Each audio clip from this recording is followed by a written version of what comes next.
اکثر لوگ نماز پڑھتے وقت اپنی آنکھوں کو بند کر لیتے ہیں۔ بعض لوگ سجدے میں جاتے ہیں، نماز کے دوران سجدے میں جب سر رکھتے ہیں تو وہ اپنی آنکھوں کو بند کر لیتے ہیں۔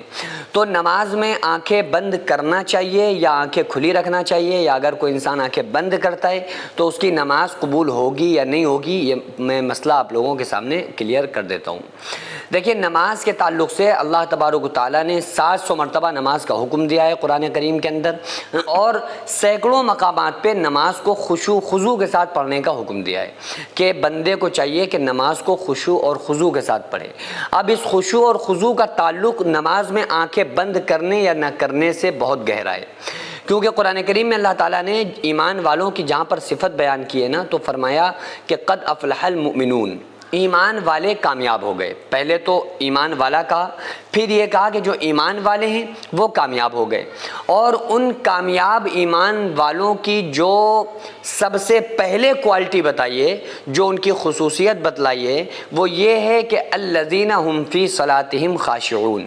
کہ وہ کامیاب لوگ ایمان والے وہ ہیں جو اپنی نمازوں کو خشوع اور خضوع کے ساتھ پڑھتے ہیں۔ اس کے بعد پھر اور کوالٹیز ہیں کہ وہ اپنی شرمگاہوں کی حفاظت کرتے ہیں، وہ صدقہ دیتے ہیں، وہ زکوٰۃ ادا کرتے ہیں، وہ پھر اور چیزیں ہیں، وہ سخاوت کرتے ہیں۔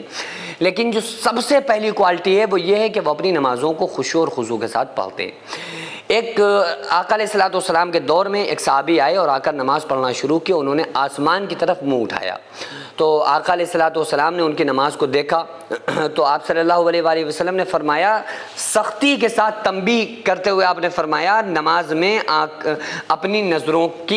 کو سجدے کی جگہ پہ رکھو، کھڑے ہوتے وقت قیام میں آسمان کی طرف دیکھنے کی اجازت نہیں ہے۔ آپ صلی اللہ علیہ وسلم نے یہاں تک فرما دیا کہ اے اللہ، اگر کوئی انسان اپنی آنکھوں کو آسمان کی طرف لے جاتا ہے تو اس کی آنکھوں کو پھیرنا ہی مت، یعنی آقا علیہ الصلوۃ والسلام نے بڑی سختی کے ساتھ اس عمل سے منع فرمایا ہے کہ ادھر ادھر دیکھنا یا آسمان کی طرف دیکھنا، بلکہ جب بندہ قیام میں ہوگا تو قیام میں اس کی جو نظر ہونا چاہیے وہ سجدے کی جگہ پر ہونا چاہیے، اور جب بندہ رکوع میں ہو تو اس کی نظر جو ہونا چاہیے وہ دونوں پیروں کے درمیان ہونا چاہیے۔ بندہ جب سجدے میں ہو، کوئی مرد ہو یا عورت، سجدے میں جانے کے بعد اس کی نگاہ جو ہونی چاہیے وہ ناک کے اوپر ہونی چاہیے، اور جب تشہد میں بیٹھ جائیں، جو 2 رکعت کے بعد بیٹھتے ہیں یا 4 رکعت کے بعد سلام پھیرنے کے لیے بیٹھتے ہیں، تو نگاہ جو ہونی چاہیے وہ گود میں ہونی چاہیے۔ تو یہ پورے آقا علیہ الصلوۃ والسلام نے طریقے بتلا دیے ہیں کہ نظر کہاں ہونی چاہیے۔ اچھا، بندہ آنکھوں کو بند کر لے تو نظر تو کہیں ہے ہی نہیں، پھر تو نظر ختم ہو گئی۔ اس لیے آنکھوں کا بند کرنا نماز میں مکروہ عمل ہے، یعنی اس عمل سے بچنا چاہیے، کیونکہ آنکھیں جب بندہ بند کرتا ہے تو اس کو خیالات آنا شروع ہو جاتے ہیں، دنیاوی خیالات بڑھ جاتے ہیں۔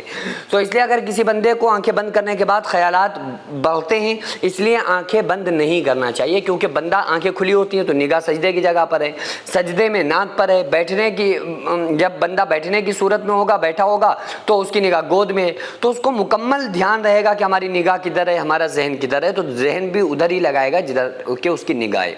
لیکن آنکھیں بند کر لی تو ذہن میں خیالات اور وسوسے آنے کے چانسز بڑھ جاتے ہیں۔ تو اس لیے نماز میں آنکھوں کو بند کرنا مکروہ عمل ہے، اس لیے اس عمل سے بچنا چاہیے۔ ہاں، کبھی ایسا ہو گیا کہ کوئی بندہ بہت زیادہ شور مچا رہا ہے، ہم مسجد میں ہیں، بچے آ گئے کھیل رہے ہیں، تو بار بار ہمیں ایسا لگ رہا ہے کہ ہماری نگاہ ان کی طرف جا رہی ہے، تو تھوڑی بہت چند لمحات کے لیے بندے نے آنکھیں بند کر لی، وہ اس لیے کہ